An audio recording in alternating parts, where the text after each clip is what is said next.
A love story, food and I. Looking back at your life, you realize many little things. It makes you think of all the what ifs. What if I said no? What if I said yes? What if I loved my body? What if I didn't care about others' opinions? As an adult, you realize the influence the people you look up to the most have on your self-image. My mom is my role model. She's a living proof of the American dream. She's an immigrant, a single mother of 3, and still managed to be a home and business owner. She is also proof of how much love can hurt. Without realizing it, my mom was an instigator to my toxic relationship with food.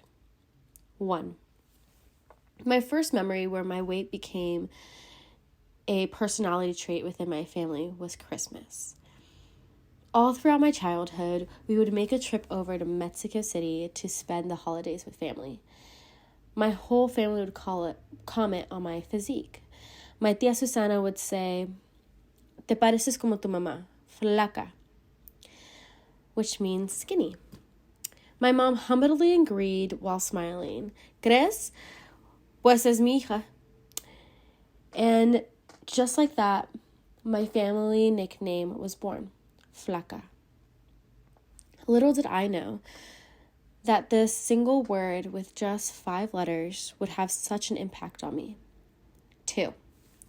Growing up, school was hard. On the outside, I just smiled, pretending, putting on a show, while I was miserable inside. The only real joy I had was when I was dancing. Being on the school dance team was the best decision I ever made. Like any decision, there are pros and cons. The one thing I dreaded about dance was the fittings. Every year, we would have our fittings for uniforms and costumes, and how it would work, we would go into a room with a seamstress. The seamstress will call you up by grade. Sophomores. While she took each measurement, she would yell them across the room to her assistant to write them down. I can feel the stares and judgment through the room. At this moment of my life, I was in denial. Incidents like these happened all through my adolescence, which caused me to have a lot of self-image issues. 3. Oh my gosh, I'm so excited.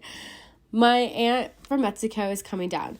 She never makes a trip down here, and to be honest, she's my favorite aunt out of all of them. I opened the front door, and there she was. The first thing I hear is, "Hola, mija." My mom and my tía Susana would spend the rest of the day drinking café con leche and gossiping about the latest family drama. I would just sit there looking up at them, fascinated. That morning came, and my mom went early to get some fresh batches of donuts for breakfast. We gathered around the dinner table while the hot water was brewing. My sister and I looked at each other, and I just knew what she was thinking. At the same time, we reached over to grab our favorite donut. We take our first bite while laughing. My mom served warm milk with coffee while talking about the plan for the day. We were all talking about nice places my aunt has to go while she was in town, when I see my sister's hand reach for another donut. We make eye contact and laugh, and next thing I know, my aunt slaps the donut out of her hand. The room went completely silent. My aunt said, "Ya agarraste uno. Tienes que cuidar tu salud." My sister gasped and said, "Mi salud está bien, gracias," while she took a bite of her second donut. The tension of the room was unmatched. Seeing how my family treated my sister because of her appearance caused me to have fear to gain weight. 4. The moment I received clarity. All of these little events caused a ripple effect on my view of myself. The repetition of hateful thoughts consumed me.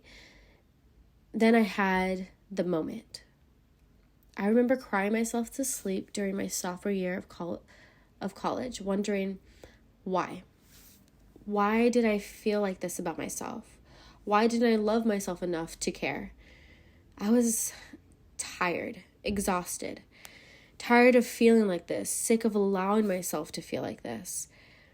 I was determined to get to the bottom of why that night. I wiped my tears off my face while reaching for a notebook, and I wrote down everything, every thought, every doubt.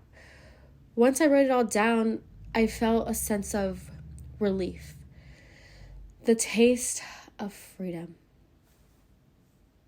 That was my moment. The moment I begun to heal.